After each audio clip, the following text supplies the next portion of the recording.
जगत है ही नहीं, उसका अनुभव आत्मा को होता है या अहंकार को होता है? जगत है नहीं, जैसे स्वप्न दिख रहा है उस समय स्वप्न है, ये जगत नहीं है ऐसा नहीं लगता। जब सपने से उठते हैं तो लगता है कि सपने का जगत नहीं है।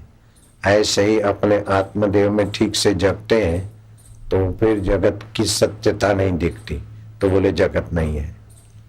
तो जगत नहीं है ऐसा बोलने से तो कोई गर्म चिमटा लगा के तो उस समय तो दुख होगा, लेकिन दुख होता है तो जो जिसको दुख होता है वो भी वास्तव में नहीं है, सदा नहीं है।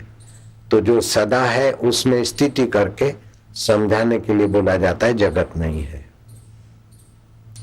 तो वो एक होती है व्यवहारिक सत्ता, दूसरी होती है प्रतिभाषिक सत्ता और तीसरी होती है वास्तविक सत्ता। जैसे आप हम अभी बैठे हैं, ये व्यवहारिक सत्ता है। अब जगत नहीं है तो बापूजी क्यों बोलते हो, सत्संग में क्या आ रहे हैं, नहीं कैसे है? तो व्यवहारिक सत्ता में जगत है। दूसरा प्रतिभाषिक, जैसे स्वप्न में दिखा तो उस समय तो सच्चा लगा लेकिन आंख खुली तो नहीं।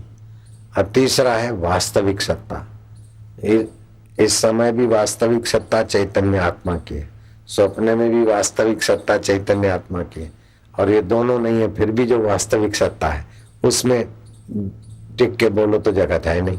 न स्वप्न है, न जागृत है, न गहरी नींद है, तीनों आ के चले जाते, फिर भी जो रहता है वो सच्चिदानंद है, जगत है ही नहीं। तो अपनी अपनी नजरिया से वो नहीं है और अपनी अपनी नजरिया से है। ठीक है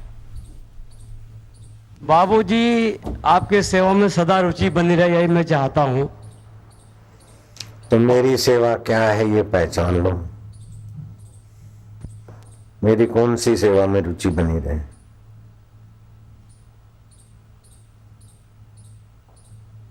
मेरी कौन सी सेवा में रुचि बनी रहे?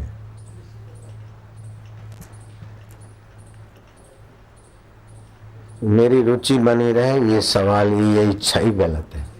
रुचि को तो छोड़ो, मेरी कोई रुचि न रहे।